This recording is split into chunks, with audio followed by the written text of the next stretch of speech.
પાટણ જિલ્લાના સરસ્વતી તાલુકાના મેસર ગામમાં ભારત સરકારના સ્વચ્છ નારી સશક્ત પરિવાર અભિયાન અંતર્ગત આરોગ્ય જાગૃતિ માટે ખાસ આરોગ્ય કેમ્પનું આયોજન કરવામાં આવ્યું હતું।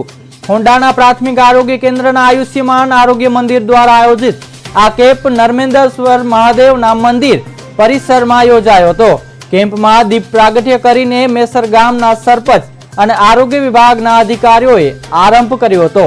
આ કેમ્પમાં સગર્ભ માતાઓનું સ્ક્રીનિંગ, કિશોરીઓનું ચકાસણી કાર્ય, એનસીડી અને ટીબી સ્ક્રીનિંગ તેમજ પીએમ જય કાર્ડનું વિતરણ કરવામાં આવ્યું હતું। સાથે સાથે ટીબીના દર્દીઓ માટે નિશ્ચય મિત્ર જેવી સેવાઓ પણ ઉપલબ્ધ કરવામાં આવી હતી।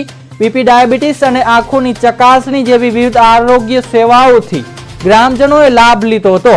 કુલ 106 જેટલા લાભાર્થીઓએ આ કેમ્પનો ઉપયોગ કર્યો હતો અને આરોગ્ય બાબતે મહત્વનું માર્ગદર્શન મેળવ્યું હતું।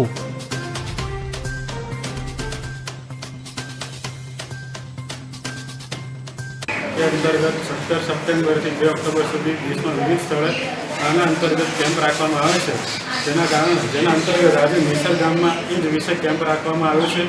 जेना अंतर्गत आज अपने नॉन कम्युनिकेबल डिसीज जेवा के डायाबिटीज, हाइपरटेन्शन, कैंसर वगैरह जेवा टोटल 20 लाभार्थीओनुं स्क्रीनिंग तेमज ट्रीटमेंट आपवामां आवी छे। 42 किशोरीओनुं एनेमिया अंतर्गत स्क्रीनिंग करवामां आव्युं छे। 9 सगर्भा महिलाओनुं चेकअप अने तेमज फॉलोअप लेवामां आव्युं छे।